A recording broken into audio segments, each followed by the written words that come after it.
Rate and subscribe.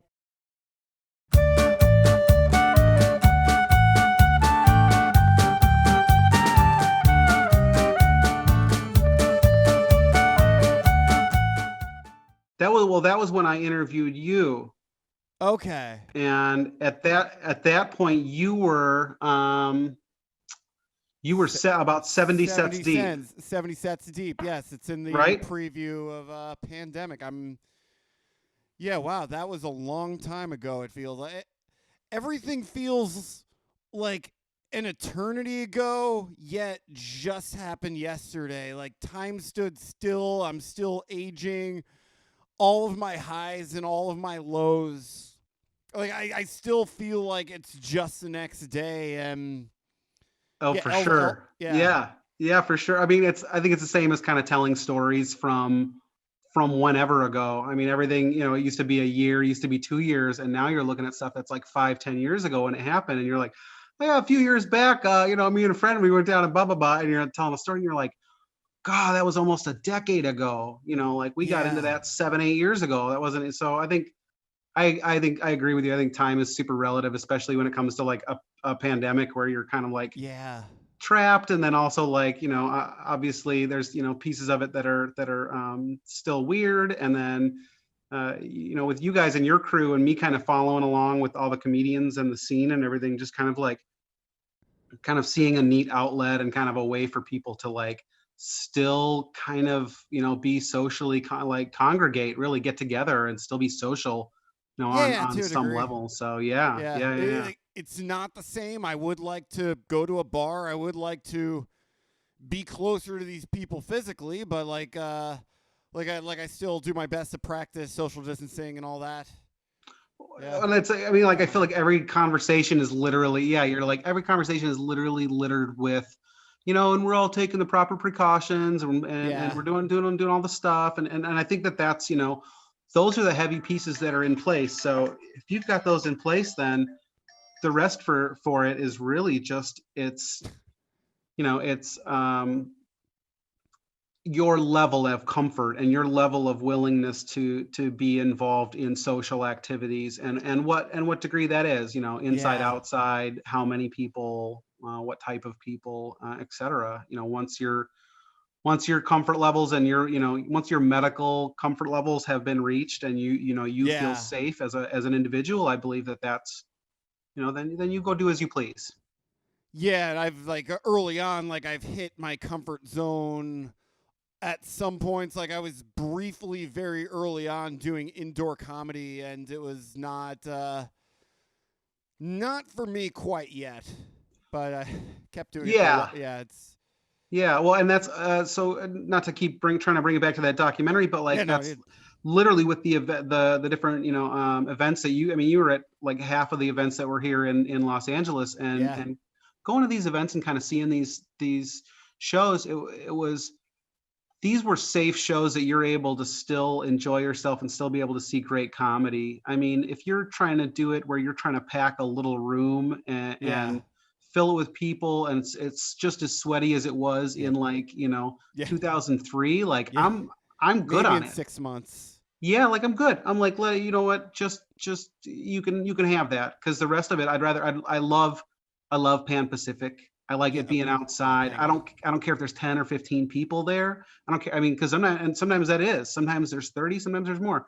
It's just that ability to be able to really spread out and kind of have your own area there, and have it be in a safe environment. So I think there's something to it. I think people being safe is totally important and totally respectable. It's easy to achieve. Yeah, well, and I know, not to get too personal with your, with your stuff, but didn't you just had Kurt on? We had Kurt Steinmuller. Kurt Steinmuller. He's one of my best friends in comedy, and I can still barely pronounce his last name. I didn't even. So I've got a Kurt Schellenbach in my life. So I'm like, you try to get me to get his first one on the back end of the other one. I'm like, oh, I'm done. That's not gonna So, but it's when we interviewed him, it was that was there at El Cid as well, and and I know that even at that time, everybody was kind of taking precautions, and it's mostly outside and everything Yeah. else. So I just what was it with him? He ended up getting COVID. Did he have like not to be totally dumb, I but did he have a general like, hey, this is where I think I got it from, or No, nothing. It was just something that happens, and he was describing on the episode. He was talking about what his doctor was saying. Like, you could get it at the supermarket, you could get it in a park, you could get it anywhere. It's which granted, the transmission rate is so much lower outside, but yeah, there's a risk for everything you do. yeah? Well, and I Yeah, think that's, I mean, that's like the having everything ordered to your house. I'm like, if you got a bunch of essential workers that are doing 12-hour shifts in their car and they're touching everybody's everything, like, blah, yeah, like what do you not even blah, you know what? Those people still have to make money and stuff to pay bills, but also for your end of it, like what do you expect? Like if you catch it and you're like, I was took all the precautions and I was this, that, and the other thing, but like you're not going out and you're not foraging your own snacks and kind of being your own safe about it, then like you know what? I don't have a lot of sympathy for people that ended up staying home and still catching COVID yeah, through the use, and this is through the use of essential. I'm like hard quoting essential yeah, workers, So I yeah, think there's pieces of it that I don't care for, and then there's pieces of it where I'm totally, I get it. I'm like, you got to stay home, or you are immunocompromised, like definitely. But yeah. don't be surprised if you get it from people that are out there doing 12 hours a day. Okay, Like, it's yeah. There's only so much. Like if you have roommates, you're going to like that increases your chances of getting it. yeah, Because yeah, it is an airborne disease, and a lot of it has to do with as long as you're not in an enclosed, poorly ventilated space, you're not like yeah, nothing's guaranteed, but it helps. yeah. I think you're cutting it way down. I mean, I'm not. You know what? I'm not a doctor. Yeah, I'm not a sex therapist. like the But at the furthest thing same, from a doctor. yeah, exactly. My thoughts exactly. So you take it as you can. But Yeah, yeah. So it yeah, was really great. I mean, it was really great to get into this wild documentary and kind of just start getting in with the community that you guys have created, and yeah, it's really seeing just like the hardcore people that are still in on it and that are like, we're dedicated to the craft and we want to still work on our craft and still work on yeah, our art and still be, we're here to make people laugh, and we're here to really tell jokes and be and have an outlet, and yeah. I For mean, me, what? oh, yeah, go on. Yeah, no, that was it. That Oh, was okay, literally yeah. going to get Oh, right into it. okay. Like, what is that? Tell me. No, yeah, no. For me, I feel lucky because I think there's a bit of a shame factor. Me and Ben Hurwitz were talking about this. Like some comics, like they're in the public eye enough that if they went out and did comedy, they would get shamed for it, and they would get blasted on the internet. And I think for a lot of us, we aren't in a position quite yet where that would happen. We are very like we're still pretty under the radar, and fortunately, yeah. It was much more of a divisive issue at the beginning. There were comics harassing other comics for going out and doing comedy, but yeah, a lot of those people dropped off the face of the earth. Well, I mean, you could get into the people that were definitely Yeah, snitching on each other for different mics and yeah, such, just to, yeah, and really, I want to be like, I want to be like just like Hitler Youth groups, yeah, but like, like you're like ratting on your family, yeah. and you're not even getting paid for it. So it's like I, you're not going to it, you're not enjoying it, and you're not like putting yourself in danger, you're just taking the time to tell on people because you feel like it's the right thing to do, like, yeah, ooh, snitchy Pooh yeah. Huffington, like, I'm like, no, you can keep your own. A lot of that, a lot of that has to do like I does stand up comedy have any rules? I don't necessarily believe so, but I do believe if there is any, always root for the comedian no matter what. And it was upsetting at the very beginning of this I don't know, like supermarkets were open, planes flying in the sky. If it was that serious, I doubt an outdoor open mic of like 10 people was going to be like cause millions of people to get sick. But Well, no, no, yeah, not I at do know all. we're like pumped. We're pumped with such information. Like we're like trained. We're basically conditioned to be frightened. And this is one of those. I'm curious if we would have reacted this urgently to COVID before smartphones, before social media. If that I makes yeah Yeah, I mean, I assume that there's a level of shaming and there's a level of kind of yeah self-regulation or like having concern for others that kind of comes into play there. I'm like, yeah. at I the end think of it, I think people are, if as long as people are self-regulating, that's really it for me. If you want to wear a yeah mask, you don't want to wear a mask, like I'm not going to yell at you one way or yeah the other on the street, but if yeah. you I'd prefer if other people wore masks, but yeah. But that's it. I'm like, if it's for myself, like I'm wearing a mask. Like if I go somewhere that's sketchy, I'm wearing a mask. But if I'm outside and it's just me and it's on the street, like I'm not wearing a mask. And that's yeah and yeah that's yeah. Outside, if you're out in the like open, it's yeah I can't watch like if I have to watch any more people that are in their own, and this is the age old piece. It's not even this is a part about time where time is weird because I'm going, oh man, you've been hearing this forever, which is like, oh, you're in your car alone and you're wearing a yeah mask. Like, Jesus, you're insane. Like, and it hasn't even been that long. It hasn't even been like a year of people even yeah talking about that, but it feels like infinity. And for me, it's the same vibe as being outside and having a mask and being alone. It's like you're in the sunshine or you're in the rain or you're in whatever, but you're alone and you're on the sidewalk or you got your yeah dog with you or whatever. Like I think you're going to be okay to get that fresh yeah. air in. Like I don't know. You know what? Yeah, I've started. I have been wearing a mask in my car just to keep warm at night. Oh, That actually nice. helps. I think that should be an incentive for people to wear masks more. Like it does keep your face warm.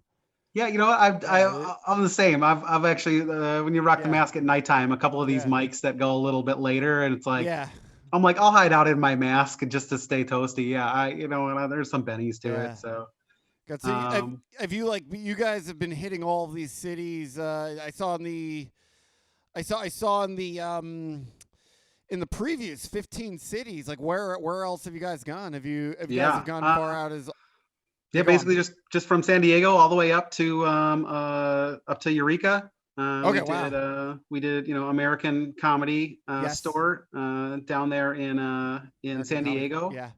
And then we went all the way up to Savage Henry and caught Okay. the this year's. I'll be like, oh, this year's Savage Yeah. Henry, which was a little bit sad, but you know what? They still made it happen. So Okay. kudos to them and stuff. And there were still some great comics that came through there, and Yeah.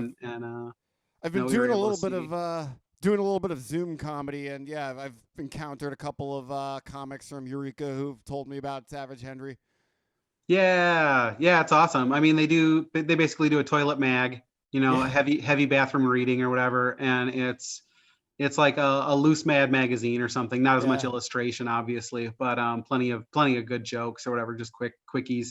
Have you And guys gotten Have you guys yeah, gotten out east a little bit to like Phoenix or Vegas? nope, No. super Okay. lazy about it. I know. I'm Yeah. like already because I know we basically just hit all of California, so Yeah. it's like I'm like I could go to Vegas, and then as soon as I start doing that, I'm like, God, do I got to do every state? My OCD just clicks in as Yeah. soon as I do it. Like we were going to start this thing just not to get real quick about it. We were basically I saw James doing these events, and he was kind of posting up and he was doing rooftop over with over in Koreatown. Okay. Um, Jordan Lear's with Mike. Lear, Yeah. yeah, with Yeah. Jordan's mic. And I was like, this looks incredible. I'm like, what are you doing? Because everybody else is basically hiding out. So Yeah. he was like, oh, you make films. Hey, you want to come document some of this? It's kind of wild while it's happening. And that was it. We just kind of like hit the ground running. And we were kind of like, let's just do, let's interview maybe like 10 people and we'll just put it out on YouTube and kind of make it something fun. Yeah. And then we were just like, I mean, in the first five play times, we did like 30 comics probably in the first like week or two. There And are a it lot of just, us. yeah, it like ballooned immediately. So it was just like, as soon as it Yeah. did, I was like, oh, maybe this can be a short for festival. And then As soon as I had an opportunity to go up north, I got a producer up north, Kasim Bentley, who's just a champ up in the scene up there, and he got me in touch with probably another 25, 30 comics up in San Francisco, and I had a chance to go up there and do some work for some commercial stuff. And as soon as I had like a week up there, so as soon as I had some free time, I was like, let's go interview some comics. So I got Yeah. another, yeah, did another I, 50, 60 up there. And then I think Savage Henry came right around that time. And I was able to just kind of wrap that into it and head up there and got another 20 or so comics and just kind of like really just been collecting them like Pokemon. I'm like, yeah. not to make it like, Yeah. I'm like trying to like not make it super You're cheap like and be like, objectifying us. I know. I'm like, dude, I'm like, you know what?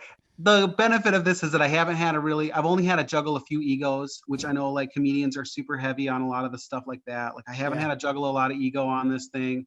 But everybody's been really great and really cool. And the interviews have come super fresh and everybody's really honest and open about everything. So that's been I amazing. But yeah, but I I'm yeah. at some like 60s or 70s. I'm like, I gotta just keep collecting, gotta keep Yeah. collecting. So we're like a buck 20 right now on comedians, and I think we've like, Yeah. And I don't like yeah, the yeah, phrase "we're all in this together" because it's very I don't if you're a tech CEO, you are doing more than fine right now, and people are. yeah, But as far as comedians, we really are in the sense we've lost all our access to getting paid right now, and like we're finding other ways to strengthen our skills, like even finding new ones. Like podcasting is so new to me, but the thing that's fascinating to me in terms of the phrase "we are all in this together" for comedians, like I'm seeing people with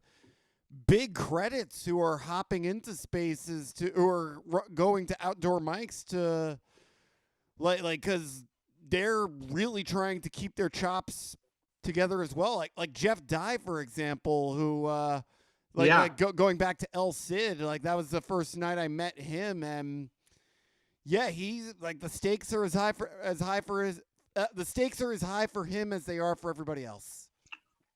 Well, I just think he's hungry. He's one of those Yeah, comics that are out there that are like really in it to be yeah, funny and to be like to work on their craft and that don't have a place to go if they're not doing this. yeah, Like don't like they're it's just it really helps weed out the people that are here that where they're like their acting coach or their manager told them, oh, you should go do this, or like they're doing yeah. improv and their improv coach was like, go try stand up too, I've just never thought about that. try Yeah, all of the comedies. yeah. See what Like sticks. yeah, like I mean, and kudos to going out and being a Buddhist and being Yeah, a Krishna and doing all the different things. I think yeah, that that's healthy, and I think it's a good go travel, go do everything all at once. But I'm like 10,000 dicks of Buddha, whatever. But like it's like at some point there's going to be people that are there that really want to be there because that's what they do and that's what they're like, that's what they live for, and that's like what makes them tick, and that's how they get off. Like, I mean, and I don't want to be like everybody and their mom says that that the comedy is like a drug, but there's a really wild undercurrent within the documentary that really talks on that point where everybody really that gets into the truth of what it is that drives them behind to tell jokes and to be in front of an audience and to get that yeah, laugh and to like, ooh, that really tight laugh, and then like it's a decent laugh, and like, did I really get as high as I could have gotten that first time that I got that amazing laugh that crushed on that joke? That what it's like you're coming back to the joke well, and you're coming back to that laugh well, and you're just like,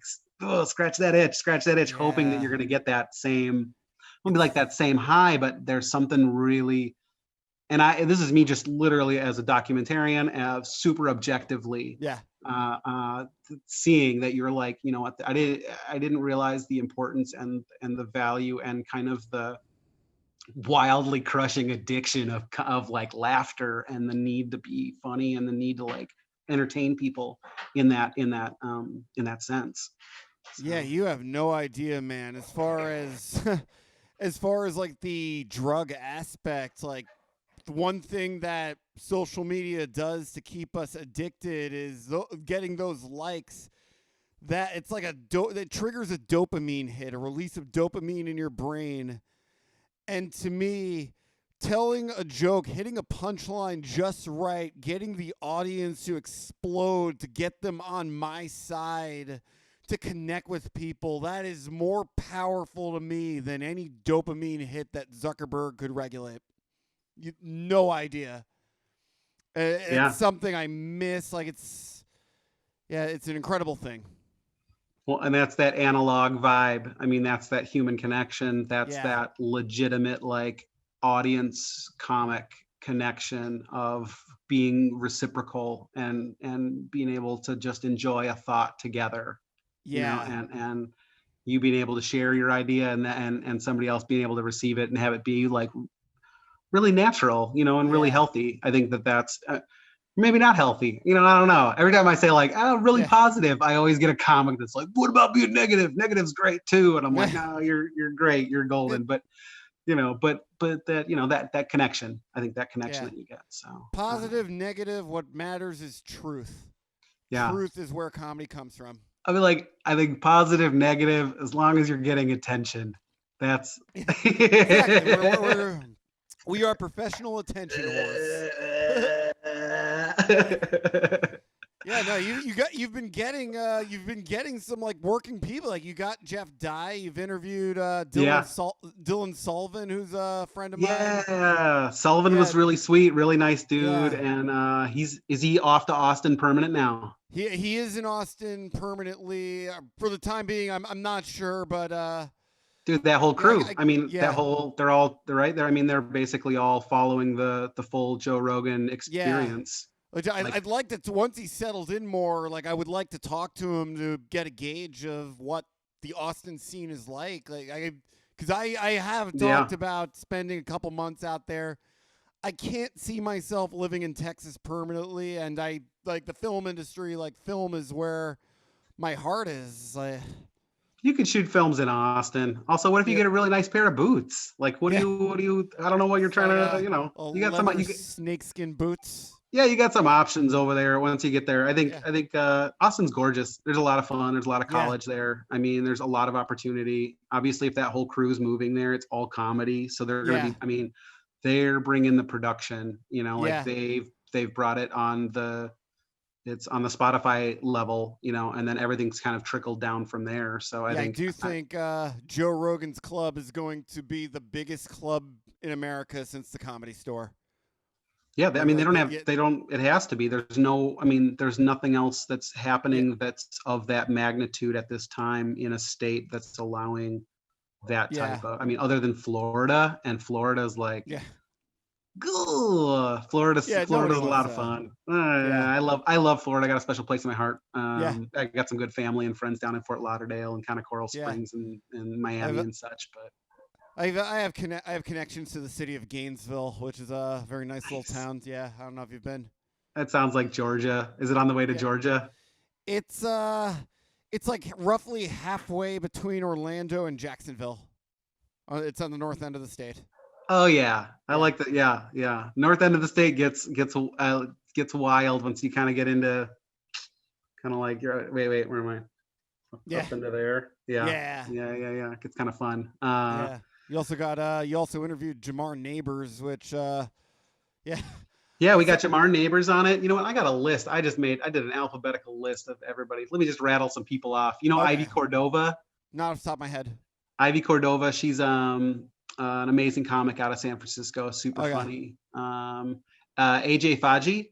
Yes, of course. Right? He's a pharmacist, and he's still doing it because he's getting paid. But I did not know he was a pharmacist. Wow.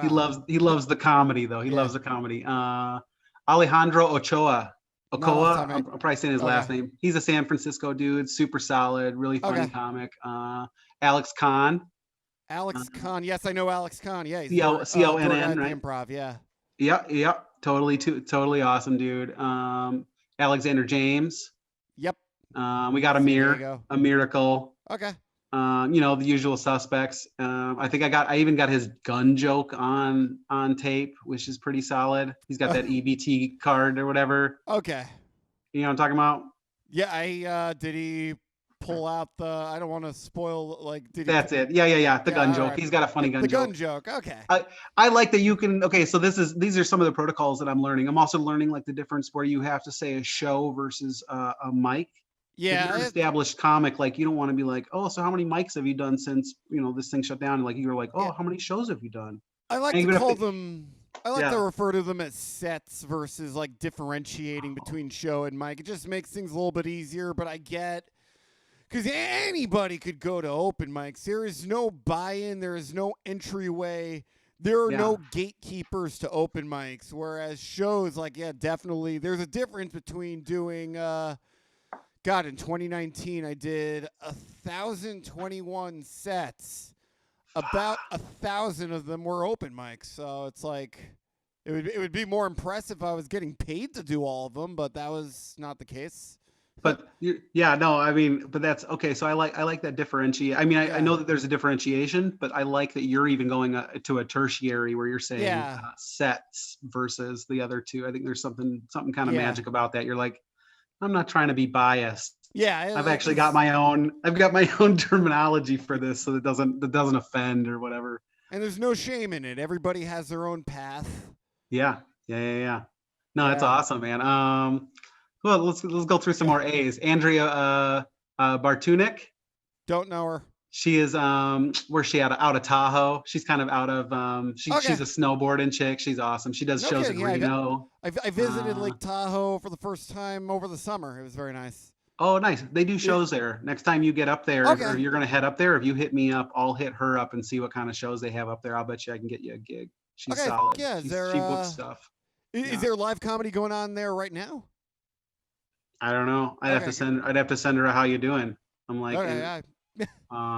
where are we at? What else we got? So I We know, got like in LA, like for LA comics, for if you're hanging out, if you're trying to get up at the Improv, one of the goals for a lot of people like are spots at the Tahoe Improv. Which yeah. I don't know if Tahoe Improv's still rocking. No, I don't believe that. I'm assuming not. It's Yeah. probably just some kind of like probably some kind of wild side Yeah. shows, some little bars that are still open or whatever it is. It's always Yeah. something. Elks Lodge. Yeah. Oh, I got 2 Andrew Parkers. This is kind of fun. That's And okay. I didn't know either. Okay, but Andrew Parker, Yeah. is that like I didn't get a chance to Google him yet, if it's like baseball or whatever, and I didn't get a chance to reach out to either of these Parkers yet. But they're both Andrew Parkers. One is a Davis, and he is a down out of San Diego, and then the other one's Andrew Parker Holmgren. I don't know the other one. Okay, Davis, from San Diego. Yeah. Yeah, nice guy. He's solid. He's pretty funny. I met him a couple times. I don't know if you guys got to hit. Wow, what's the bar? They have a patio. They have a patio mic every Sunday. Brudda's? You talking about Brudda's bar? No, not Brudda's. This is down in Escondido. Oh, I don't know. Something I remember making a joke that the name of the bar sounds like a name of an energy drink. It's actually a brewery. It's like Monster, like some kind of like extreme drink. And now I have to Gator look Claw. It up. Now I have to look it up too, because if I don't, give me 1 second. Go for it, man. I'll just rattle off some more names here. Yeah, for sure. Ashley Johnson, you know him. Yes, I do. Yep, he's great. Austin Carr, he's out of San Fran, solid comedian. Ben Colina. Ben Colina's legit. He's good homies with Richard Bain and that whole crew. So Brandon Bricks, you know him. Oh yes, of course I do. Diabetes the Second. Brent Pella. We got Brent Pella at Employees Only with Max Kestenbaum and Stacia Patwell. Don't know him, by the way. The bar's name is the place is called Jacked Up Brewery. Jesus, you were like, it's definitely a name for an energy drink. I like Jacked Up. Yeah, I like the name is totally solid for you. You're like, I can't remember the actual name, but I know how it makes me feel when I read it. I was just scared that I was going to read the name of the place and be like, that joke didn't work at all. was like Like Sherman's yeah, or yeah, like like some kind of softy. Yeah. yeah, You're it's like Sherman's Brewery. Lilliput. Yeah. What are we Name of doing? a Who cream else? soda. You get Brinan Weeks. Yes, Brennan Weeks. Yes, of course I know him. Yeah, Okay, he runs the clown store downtown. yeah, the Clown House. Clown, thank you. The Clown House Yeah, downtown. Yeah, that's kind of a tight room for me. As far that was probably about as COVIDy as I yeah. wanted to get just for the indoor piece of it. That was one of the last indoor places that I hit up, and it was just like they're taking their precautions. It's well ventilated, but yeah, it's not for Absolutely. me. Not for me. I vibe on that same Yeah, thought. I love it, and I love. I mean, that venue is just if as long as you're not completely incapacitated by clowns, that venue is yeah. pretty A lot incredible. of people are. And I think that's kind of I think it goes hand in hand. And like Yeah, you can be wigged out by them. It can be an odd era of time, but I don't uh, don't lose out on an experience of being able to check that place out. The Clown House is yeah. definitely worth seeing at least once. It Uh, is. Yeah. That was one of my Friday spots if I had nothing to do, which let's face it, before the pandemic was most Friday nights. Like I would hit the Clown House and then take the 10 out to Culver City to go to Fanatic Salon, which I don't. They're a place I wish they were doing something because they're one of those people. Tommy, the guy that runs it, like the first week of the pandemic before regulations really kicked in, they were like, "Yeah, this is gonna be going on. We're gonna be like comedy cockroaches." And nope, that was it. Plug that was was a Yeah, quick fizzle. Yeah, yeah, yeah. Well, that's El Cid all day long. What did yeah, they ended up doing what 2 3 shows or so, and then yeah. They got busted. that was yeah. Man, I can't even think about it. And then what was the other one?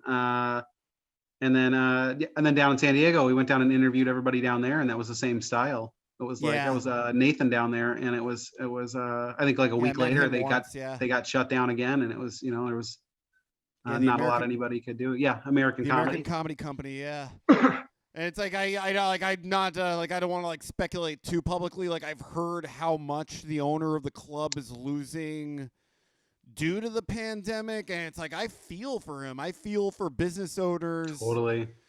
This is like what's going on right now, particularly the live entertainment. Like I feel for so many people, but it's so extreme that I feel for UCB who before the pandemic, like 5 years ago, Yeah. they had the comedy world by the fucking balls. Yeah. And like I mean, they lost whew. 2 of their locations during all this. Yeah. Yeah, I they're mean, down to and 1. that happened so fast, and you realize that's. I mean, have you ever seen a social situation as social as improv? As four or five people all huddled around a fake fire, rubbing on each other like Yeah. Neanderthals. You're gonna be hard pressed to not get COVID at some point. So Yeah. I think And there's something to that. I do think improv is going to be the last of the forms of live entertainment, particularly like in New York and LA, because let's face it, improv doesn't really exist in any larger capacity anywhere else in the country. Yeah, But nobody's zip zap improv, yeah, zopping yeah, not a lot of the in middle states. Kansas, yeah. I Well, who knows? We could be wrong. Like maybe there's like a giant underground improv scene. know. As soon as you said it, I'm like, But man, yeah, I bet you it's like a yeah, cult. Like, yeah. what was the summer film?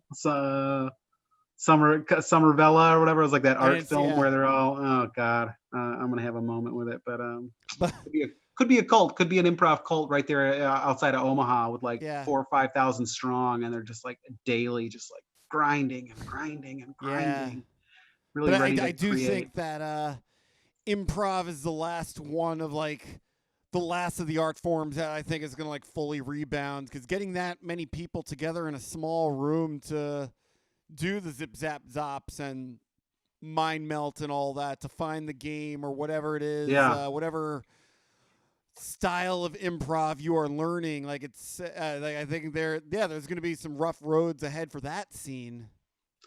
Yeah, I mean, Yeah. I think they, let's on the other end, let's go. They made football work, and that's a contact sport. Yeah. So if you can isolate enough solid improvers that are getting paid well enough to, Oh, improvisers don't get paid. uh, in a bubble, let's say that they're, Yeah. everybody's catching their, Yeah. their annual salary for doing Yeah. improv, and they can, improv within a bubble within a Yeah. 6 to 7 person.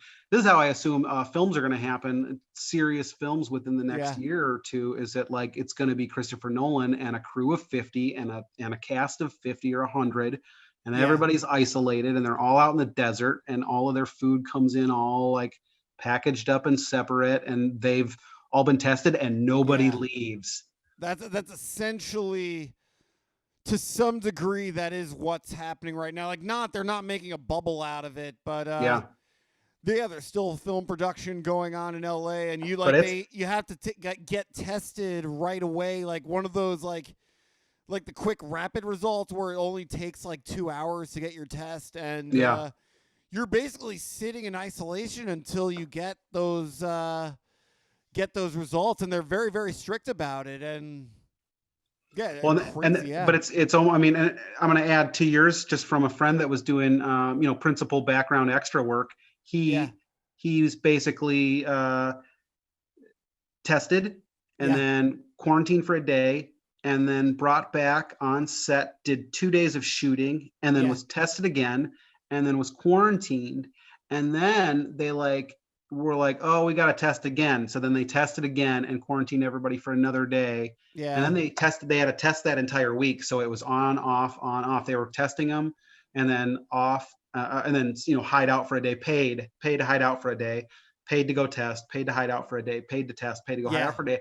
And he did that for a full week.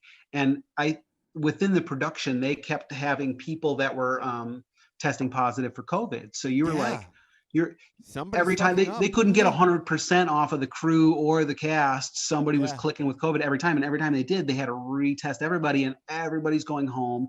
Everybody's going to their other job or, Yeah. doing whatever. And it's impossible. So unless you're going to quarantine an entire crew and cast and Yeah. put them on an island and film, your production, you're going to be hard pressed to find anything happening that's longer than a 5 to 6 day shoot with actual, like, I don't know. I mean, you've seen some of the Netflix stuff that they wrapped up. They wrapped a lot of stuff up with like Yeah. flashbacks from old episodes. CBS did the same thing. It was like old episodes were just flashbacks and like, Yeah. or like single person in a room with a mirror looking sad because everybody else is dead. And you're like, how did everybody die? Yeah. And it's just flashbacks of whatever with her, like VO talking about how everybody died, because they never filmed that stuff because they just had to wrap it up.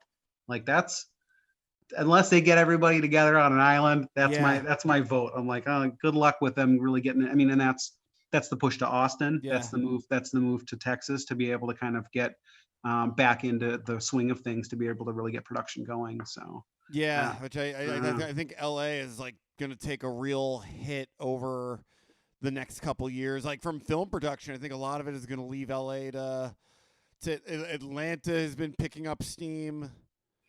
yeah, that's because Yeah. their nickname is Hotlanta. Yeah. Yeah, they're steamy AF. They've got a lot of heat over there. Yeah. No, but they've got a lot of production too. Georgia's got a ton of production. Yeah. I think in general, and the tax incentives that those states are offering are just, I mean, they're well Yeah. treaded, and Even they've seen plenty of productions come through them, so that that yeah. those incentives are solid, and that they're there to Even stay. Washington D.C. I heard is like they've built sound stages there because of House of Cards, which Oh, nice. that was a show that employed a lot of people. And yeah,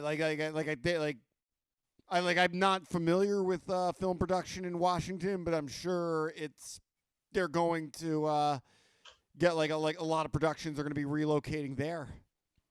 Yeah, I mean, Yeah. basically wherever they're going to open up and allow tax Yeah. credits and kind of and have a little bit more leeway to be able to create. I think that's where you're ultimately going to see a lot of the production moving to, for sure. I mean, and you already Yeah. are. I mean, we really are seeing it.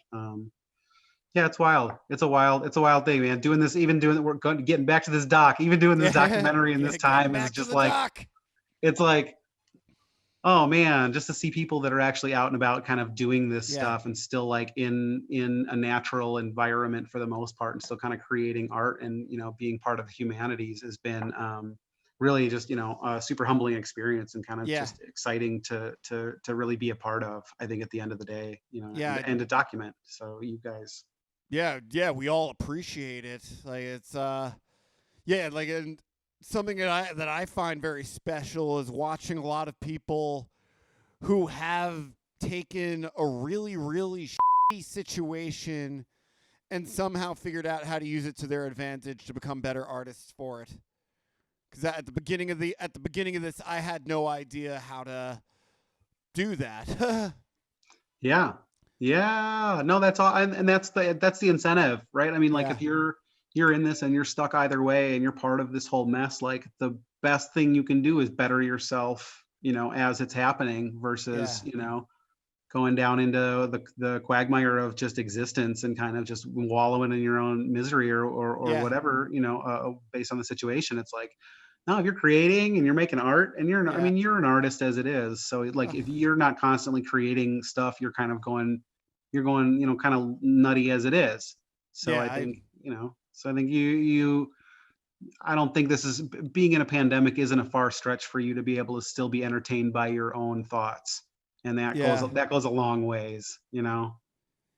yeah. Like yeah, I am definitely out of my mind. But Yeah, yeah, yeah. I mean, it's just part of it. yeah, And that's everybody, you know, it's like, it was like me trying to have a positive experience, you know, talking to people like, oh, what are you doing to stay positive? You know, it's like one of the questions we had for the documentary.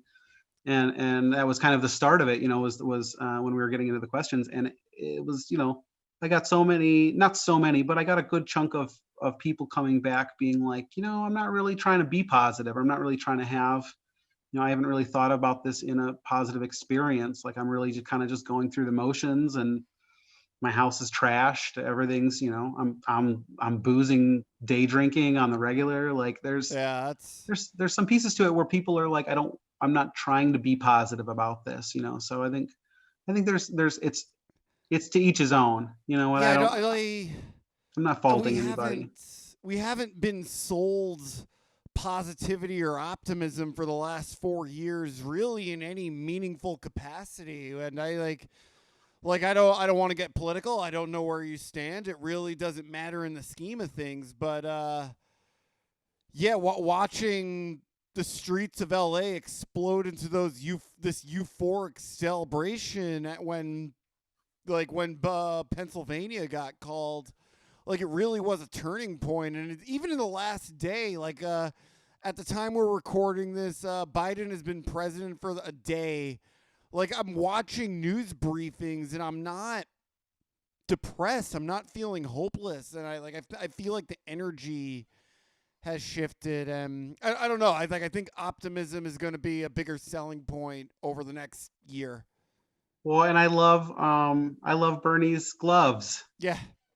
His gloves, they're so cute. He's Oh just yeah. adorable. He's just like, you know what? As much as I wanted him to be my prez, so we can get our Yeah. health care and we can get, you know, all of our Garmin Bosia, Yeah. like I get it. You know, I get it. So I'm chill with him having his cute little gloves and sitting in the back and like Yeah. he's got his hands on a nice purse string that he's holding on to now. So he's going to be able to hold a lot of things accountable in the position that he's in. And I'm chill with that. Like I Yeah. can't, Oh, can't is he like a part of the Biden cabinet now? Is he in the administration? well, he's not president, and Not that's really yeah. what matters. Yeah. My horse didn't make it to the Super Bowl, so Yeah. at that point, I'm like, I don't even care who was it, the Ravens or whatever. I'm like, I don't, you know, but he did make it. He made it in. I think he got a good position.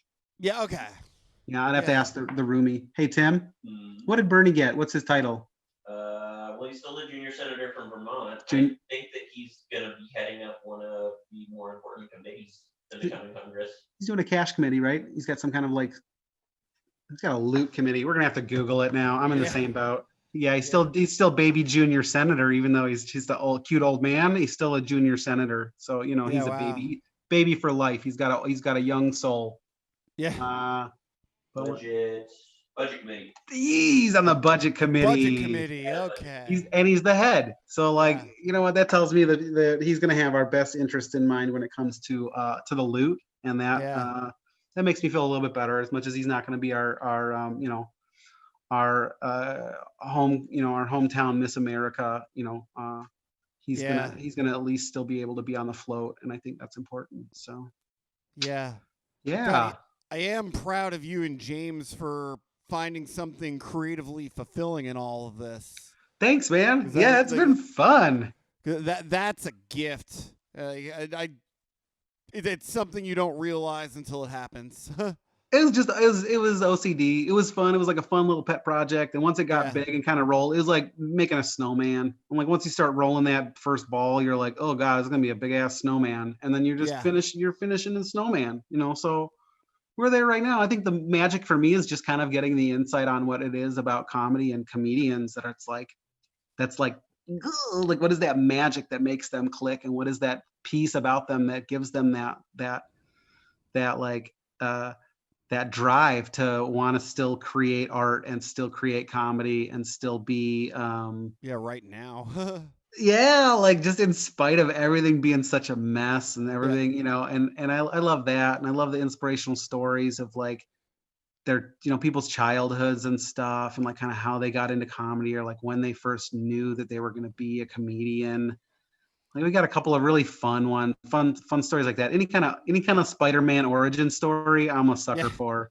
So if you get a couple of comedians that'll tell me about their childhoods and like, you know, them being in grade school and getting a spot in the pageant or whatever it is, like that's the magic for me. You know, people listen. Don't believe a word what they say. Comedians all had dark hot childhoods. Oh yeah, I think it's really, I think it's true on some level. I think it's also like it's just knowing from a young age that you're funny, and having somebody kind of acknowledge that, having somebody in your life kind of say, you know what, you're kind of funny. I think there's some support to that, you know, or knowing that you're going to be an artist, or knowing that you're going to be a musician or whatever. Having that support as a kid, I think, is really key, and I think that's what you know, you're seeing that kind of, you know, in a couple of regards with some of the origin stories of these comics in the documentary. But it's also really those are the more wonderful ones versus people rattling off lists of, you know, shows that they've done, or what, you know, events that they've had or whatever. It just becomes like literally an OCD click list of where people live. Or, you know, it's like New Orleans, Cincinnati, da da da da da. You know, it's that stuff gets old so quick. It's more so just the real like heartfelt pieces where people are talking about, you know, what it is in comedy that makes them care, that makes them really care about it at the end of it, and really have a heart and really want to do it, and even the selfish part of it, you know, or the selfish piece of wanting to get that laughter and needing that hit. There's still an altruistic piece, because you're also delivering medicine to people that are in need and that are there to laugh and receive that comedy. So I think everybody's kind of getting some good therapy out of it, and really getting some good medicine out of it at the end of the day. I think that's really important. So that's probably what I learned the most out of all of it, is just, you know, people getting good medicine from laughter, and whether you're giving it, or you're receiving it. I think there's something to be said about that exchange of energy and just good feelings in general, you know, and positivity. So yeah. I do think you need to have some sort of creative soul to want to pursue something as ridiculous as comedy professionally. It's just like years and years of just taking all of these hits and like figuring things out. It requires some sort of self-awareness, which isn't always easy. But like, yeah, there is something magical about finding what makes a comic click, what makes yourself click, and that's not even just related. That's not even specific to comedy. No. Total. I think you're totally on one. I think Yeah. within comedy, it really is. I mean, you've seen a million comics. The comics that are self-deprecating are the most funny, and Yeah. they don't have to be just ripping on themselves. The ones that find the humor in Yeah. why they find themselves funny or parts of them funny is the comedy, Yeah. and how they interact with the world. It's like that's the sorry. Don't worry. I bleep out the Do swears. you? All right. Yeah, I think yeah. I was pretty good. That might be one of Yeah. like 3 or 4. I think we did a really solid interview. I'm feeling actually Yeah. pretty confident about the majority of it. But Yeah, oh, that's people not swearing. I guess it makes my life easier, but at the same time, they make these podcasts sound way more edgy. oh Yeah, well, like yeah. Thank you. yeah, you got it, man. We're bringing there. I'm an edgy Yeah. comic. Everybody, I don't know if Yeah. you've ever found a Dude. inside of a, but the best kind of is when you're if you get my Dude, Jerry Springer, he was not creating groundbreaking content, but when you Jerry Springer was not creating groundbreaking content. I did it again. Jerry Springer was not creating groundbreaking content, but when you heard those bleeps, it immediately caught your attention. Yeah. I never thought about that. I remember, and I can't find the articles, but I remember reading somewhere once that the FCC came down on Oprah back in the day because she was using pastel colors that would make your eyes water when you watched her show on television, like for her backgrounds that were like you couldn't quite focus your eyes on the actual colors. So they were like kind of odd off colors, and it was a strain on your eyes, and it would actually make them water. And then if the content was sad, oh man. Via automatic waterworks. Oh, so it was like an intentional, almost Yeah. like a kind of like a subconscious. It would make it easier to evoke an emotion out of you. It was a physical reaction of your eyes not being able to focus on the background colors of her programming. That's f***ing wild. Yeah, but it was it's also just That's cool. it's all urban legends. So I'm like who knows But I'm into that the Jerry Springer bleep. Yeah. So have you been doing stuff outside of the documentary? Have you been doing any hobbies? What am I doing? I'm DJing. So I'm a DJ. Okay. I'm a DJ vinyl for 20 years. I'm doing a show on Saturday for a radio show back in Milwaukee. Okay. And I doing I did all disco set. So I'll send you a link to it after we get off the horn here, and you can take a listen. I haven't been to Milwaukee. I hear it's a very nice town.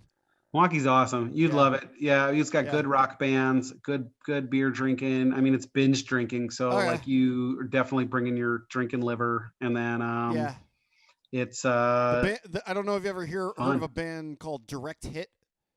No, not offhand. Are they're a Milwaukee band? Yeah, they're a punk band from Milwaukee. Oh, nice. Yeah. I'll probably end up getting some heat for not knowing them. No, they're not that big. Okay. Yeah, fair enough. They're on Fat Records, NoFX's label, and yeah. I know Fat Records. Yeah. Okay. Yeah. And they opened for Blink-182 once. Yeah. Is it Fat Rec Chords? Right? Yeah. Okay. WRECK. Yeah. Yeah. A lot of great bands on that label. I had an Enjoy Jeff Grosso skateboard when I was young. So okay. I too have been known to enjoy life. Have you spoken to Laura Bites? No, I haven't. Who did I do? She's from Milwaukee. Yeah, she's doing okay out here. No, who do I have from? Do I have some Milwaukee peeps? Most of my Milwaukee peeps, they're doing fashion or casting or goofy stuff like that. Okay, right on. Everybody's old that I know, so let me do a selfie of us really quick while we're just farting around. We're getting to the tail end of this mess anyway, aren't we? Yeah. Let's see if I can. Hey, let me fill you up. Let me fill up the whole screen. I don't know why. I just have you in this little square. I've been like looking down into the square like this. Yeah. This is you. That's a little bit better. I have this on gallery mode so it appears side by side.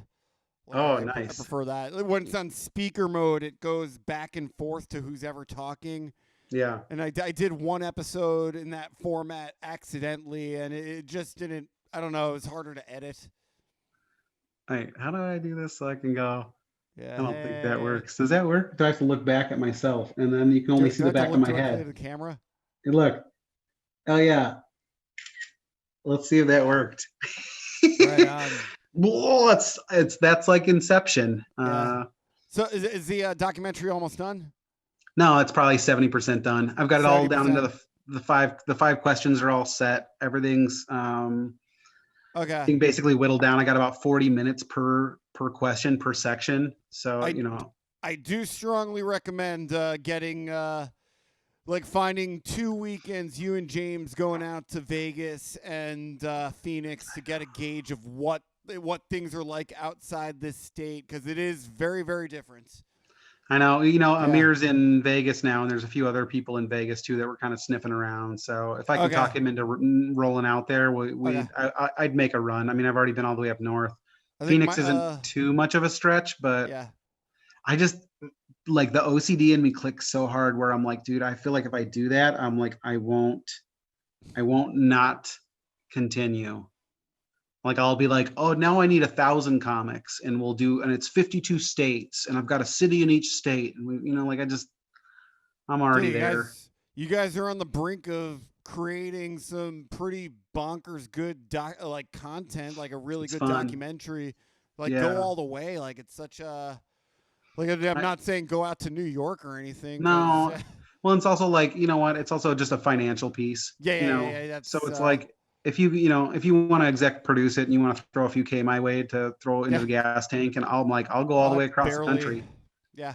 that's my vibe all day. So it's been all out of pocket. Between James and myself, I mean, like all the travel, all the expenses, everything's been out of pocket. So I've definitely spent my fair share just making this thing happen. But that's really what comes down to. I mean, if somebody was like, here's 10K, finish it, like I could get to every state, or I could at least get to half the states, and I could cover a lot more ground doing it. But it's also like, you know what? It's been a fun project. It's 100 people, 100 plus comics. It's a lot of insight into what it is to be a comedian right now during a pandemic. And it really does say something to like what it is that makes comedians click. I think there's some magic to it. So I'm cool with it. I would love to get to Vegas. I would love to go to New York. I'd love to go to, I mean, if I can go to fucking Chicago and New York and Philly, oh Jesus. And then fucking Miami. Yeah. Because Florida is just like full wide open wild land. Like if I could go hit 20 solid, like huge cities, like in a heartbeat. Oh, like Austin is the one that I'm curious about right now. And I was planning on going at some point towards the end of this month, but their numbers are going up, so it's probably maybe next month I'll spend a weekend out there and gauge whether or not this 2 months out there is worth it. Go. Why don't you just hit up a few people and just say, hey, I'm gonna be coming out there. Give me a couple of gigs. I mean, they'll at least line you up some. I could probably get a sets. couple guest spots. Probably get a couple of guest spots. I mean, you'll definitely be able to do some sets. Yeah. That's for sure. That's my new lingo. Yeah, that's the thing. You're welcome. It does. It cleans it up a little bit. I bet you if you get out to Austin, you could definitely catch some sets out there. No question. Right on. Yeah. This is awesome. Is there anything you want to plug besides Pundemic and? No. Oh, I brought some fun lenses that I make. I make lenses for art films. Let me just show you a few of these really quick. Look at these guys. Oh wow. See that? Can you see that? Yeah. It's kind of fun. I don't know if you see what we're looking at here. Yeah. Kind of does the magic. Let me see if I got a couple other ones real quick. Hold on. There's another one. Yeah. Let's put these right on the lenses of the cameras. Yeah. And then you get some wild effects that come out of them that are pretty fun. Okay. Like that, like this. Let's see, one more, and then I'm done. And this one. This one's pretty fun. Whoa. Let's see. Where's that at? Yeah, that one's pretty fun. This one's a little bit more. This one takes a little bit more work to get it going, but. Okay. Wow. Anyway. Yeah. Like that. So I've just been doing that.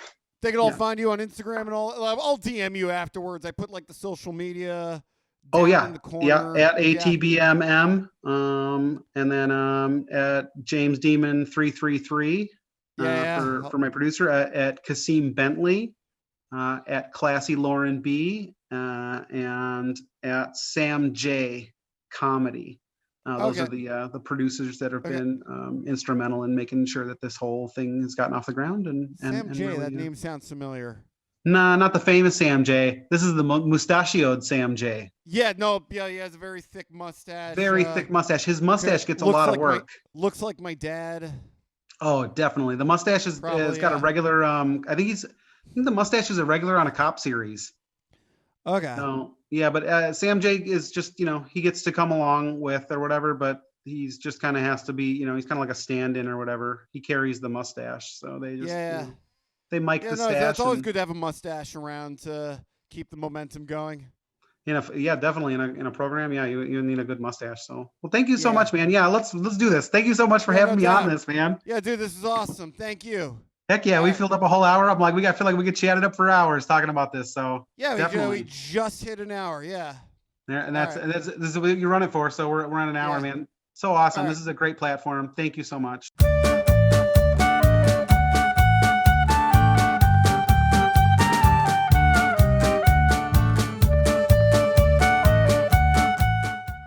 Like, yeah. Rate and subscribe.